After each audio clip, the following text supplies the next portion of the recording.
Parolière, je suis en tant que telle, j'ai des charges, alors j'écris sur les traces de Mongo. Il fut une plume, un critique et un écrivain engagé, Alexandre Bidi Awala, un héritage, un patrimoine. Ne serait-ce qu'au niveau de la productivité culturelle, au niveau du travail, au niveau même du regard du politique et d'avoir une vision critique de ce qu'il devrait faire, de ce qu'il pourrait faire. Mongo Betty, de son vrai nom Alexandre Bidi, aurait eu 92 ans le 30 juin 2024.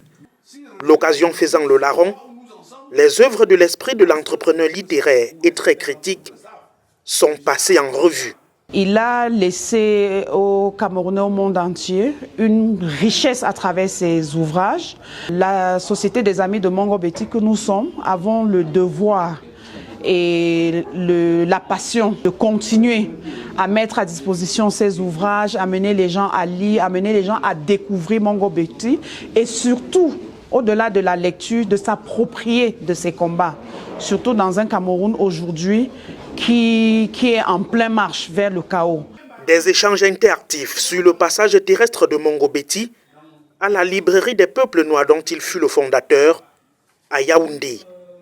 70 ans après la publication de l'un de ses premiers ouvrages et les plus célèbres et édités, Vie cruelle revient au programme dès l'année scolaire 2024-2025.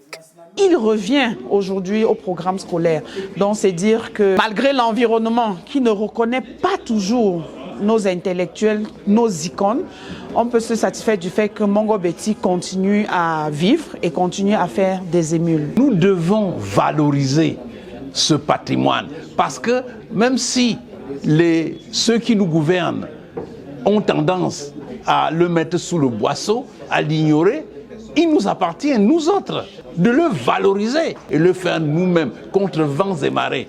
23 ans après sa mort, le célèbre écrivain qui appelait Amadou Ahidjo le premier dictateur vit à travers ses œuvres immortalisées par la Société des Amis de Mongo Betty.